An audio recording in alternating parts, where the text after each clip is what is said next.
Hi, my name's Helena. I'm a third year fine artist studying at Teddy Hall.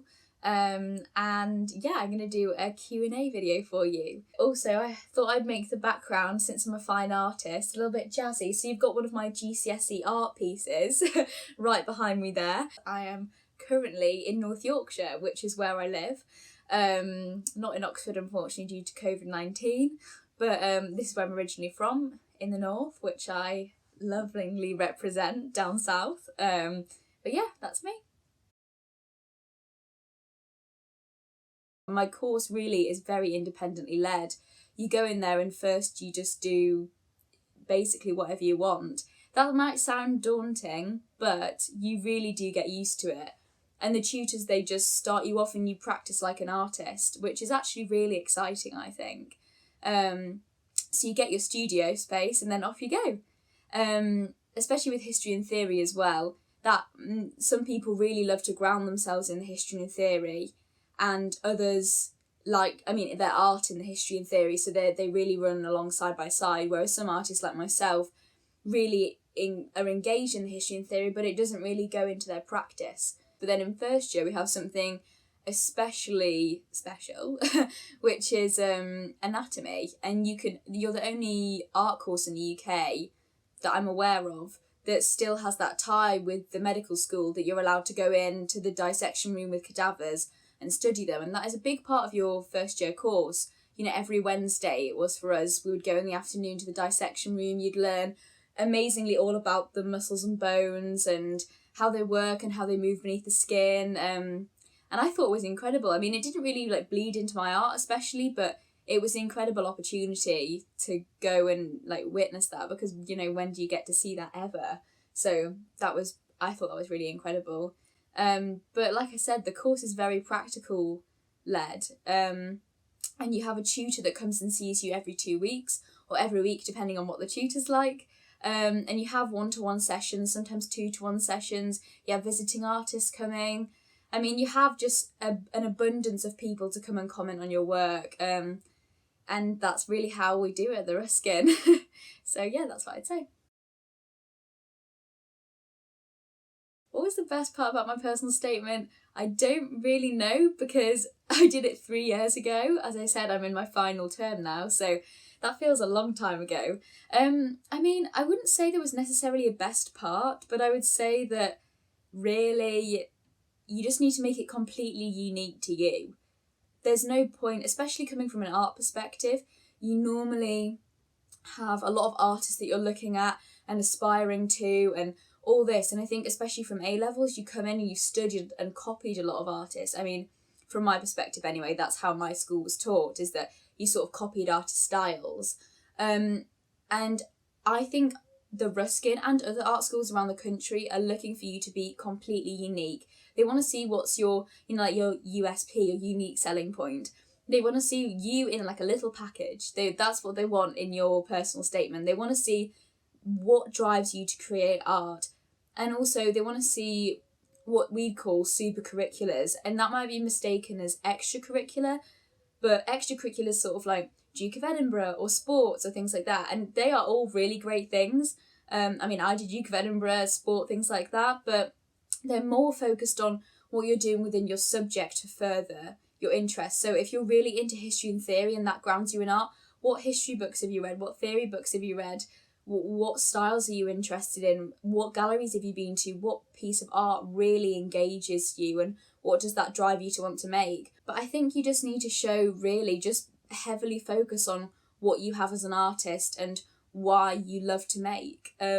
I don't really know if you can say much more than that, because they just want to know about your style and your flair. So yeah, just don't copy anybody's style. Stick true to who yours is and to what yours is. And yeah, just go for it. Preparing for the portfolio is a huge thing. That is what they're going to base most of their decision on for an artist, because we're visual. We're looking at visual culture. So your portfolio, I would think, is way more important than your personal statement. Put so much of your time into your portfolio. The portfolio can take any form you want it to. If a physical portfolio doesn't feel good to you, then do a digital one. I know people who've done like little memory sticks, and I know people who've done things that are a bit crazy, but just whatever feels right to you. Don't feel like you have to do something traditional or make it in a certain way. Just do something that's unique and true to you. I mean, it doesn't even have to be unique. If you're a painter like I am and you want to do a physical one, go ahead, but just do something that feels true to the representation of your art.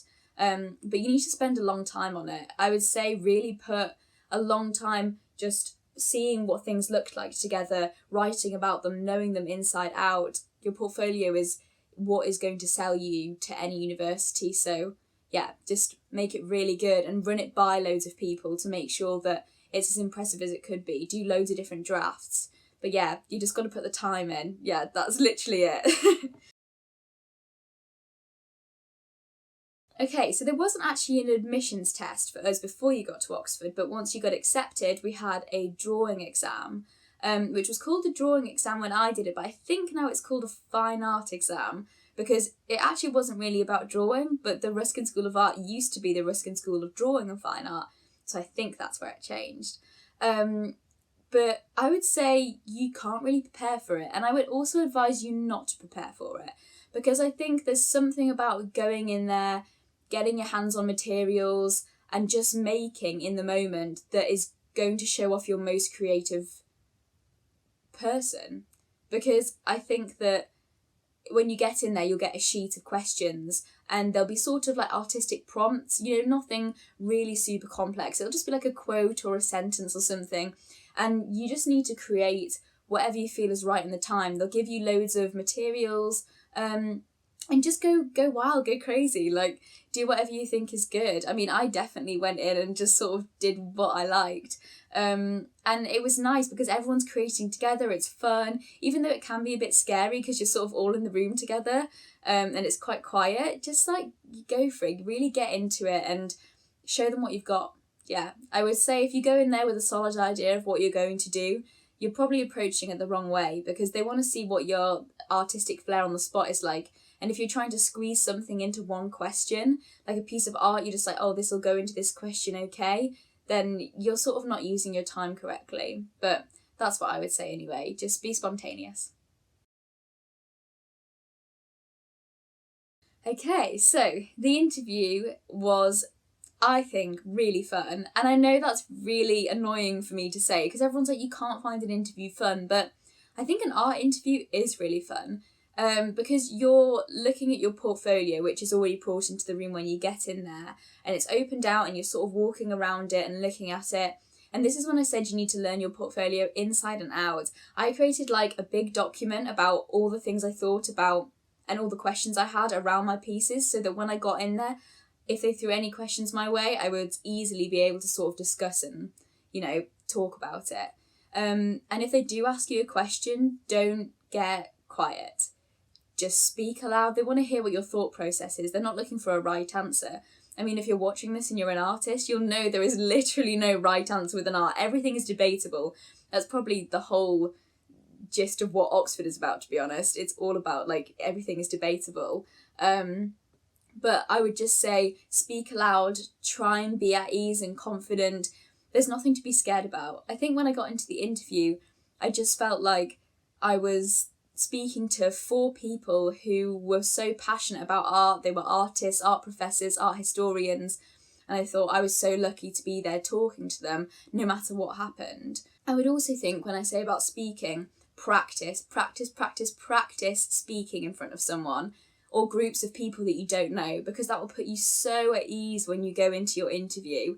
I mean, I know it did with me. I practiced so many times in front of random people in my foundation, and it helped me so much. When you're at interviews, you're staying in Teddy, and Teddy is the most absolute amazing place to be during interviews. I would say that it's just a really welcoming place. You eat breakfast, lunch and dinner with all the applicants. We have comfy, cosy rooms. We have games on. That's one thing I would say. Don't be worried. Just throw yourself into the interview. Enjoy it as much as you can. Enjoy Oxford. Go see the city.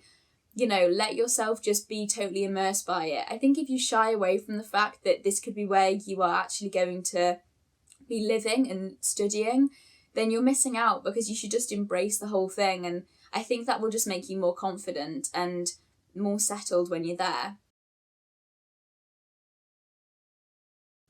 The preparation I did after receiving an offer was actually very minimal. I think the best advice I could give to you about preparation is get excited. And I know that sounds really silly, but also don't get nervous, just get excited. People are really worrying about the reading list that they give out, but I mean, in my personal opinion, they give you a reading list out for your first topic. I would say you can read them, read around them, but don't stress about it at all. They're not expecting you to know all of this theory and history that you're going into. I mean, I'd never honestly read a theory book in my life. I opened Globalization and Photography, a book, and I had absolutely no clue what was going on, and I freaked myself out so much about it, because I was like, I don't know half the words in this. Like, I looked up one of the books, which was The Crux of Minimalism, and I was like, I don't even know what a crux is. I was like, they were using all these words like phenomenology, and I was like,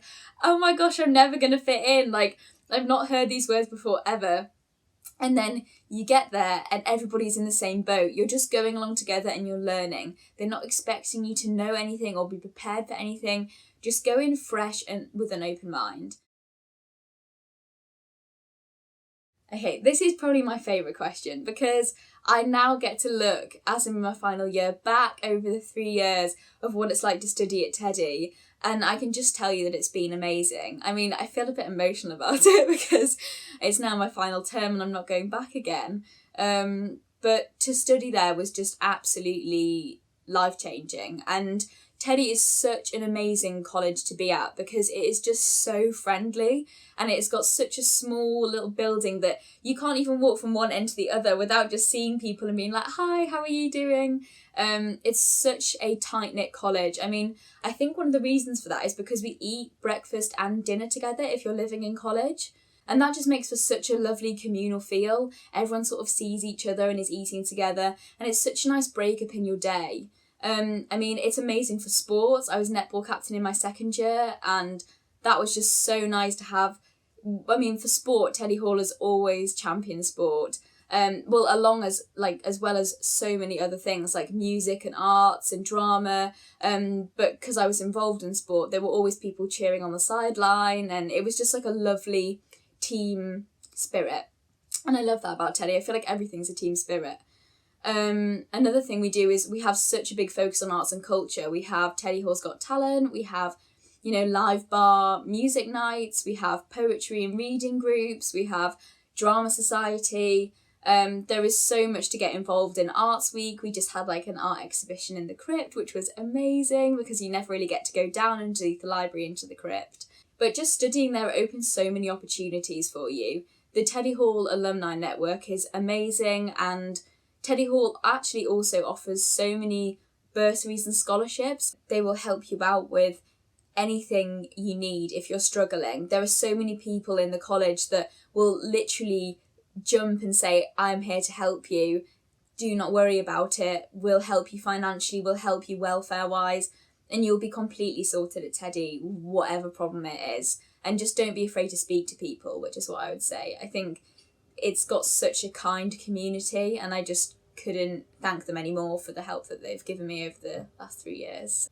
I've mentioned extracurricular rather than studying, I know, but Teddy Hall isn't really a place that artists study that much. We have exhibitions there, which is great, and we have 6 artists per year, and that is so nice to have a big band of artists to do different sort of exhibitions or initiatives with, and that's really nice. And we have our amazing tutor Jason, who is absolutely lovely. He's our kind of like moral tutor, so he just checks in with us to make sure everything's going okay. But he's also an art historian, like lecturer at Teddy, so you'll have him in your first year, I'm pretty sure. And he's amazing. I've gone on for such a long time now, and I'm sorry, but I'm also not sorry because there's so many nice things to say about Teddy. So when applying to my subject, I just think be yourself. I just give such cringy advice. This is so embarrassing. But for my subject, just try and be yourself as much as possible. Don't try to be anyone else, don't try to be any other artist.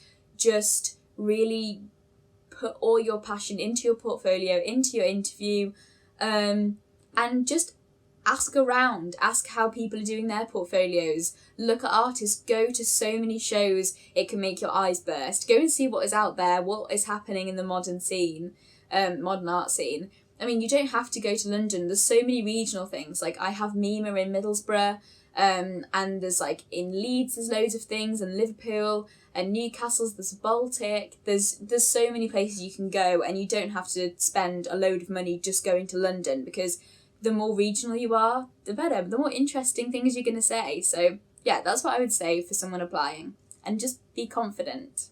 Yeah, be confident. I hope you've enjoyed this Q&A video. I've really enjoyed talking about it. I feel like it's ages since I've talked about Teddy Hall, so it's really nice to actually recap on the whole thing. As per usual, sort of put your comments in the YouTube comment section, and hopefully some of our access officers or different people answer your questions, or might have like-minded views to you and might be able to help you out. Go to any of our SEH Access Instagram, our Teddy Hall Instagram. We have so many, so go and follow all of them. And yeah, just really go for it, apply. You're not going to lose anything by applying to it, just you're going to at least gain something. So, you know, follow all of the Teddy channels, go look on our website. I'm sure there's things there that you'll be able to dig through if you've got any more questions. But yeah, it's been a pleasure. So enjoy your day, and I hope you're all well and safe during this time. Yeah, that's been me. Cheers.